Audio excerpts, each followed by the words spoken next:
বাংলাদেশের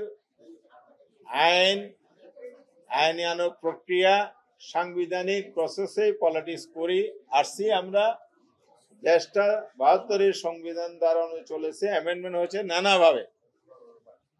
এখন প্রেক্ষাপট যখন তৈরি হয়, বাংলাদেশের স্বাধীনতা যুদ্ধ আমাদের একটি অর্জন, আমরা বারবার বলেছি। বাংলাদেশকে মেনে নিয়েই কিন্তু সবাই রাজনীতি করছে, আমরাও তাই। সুতরাং এখানে পিছনের কথা আর টানার কোনো সুযোগ নাই। ওটা না মানলে বাংলাদেশকে তো অস্বীকার হয়ে যাবে। সুতরাং নির্বাচনের প্রশ্ন আসবে কিভাবে?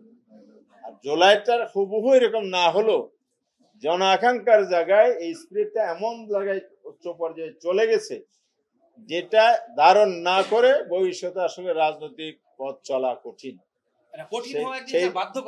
সেই জায়গা থেকে আমরা বলেছি যে জুলাইয়ের স্পিরিটটাকে আমরা ধারণ করে রাজনীতি করব।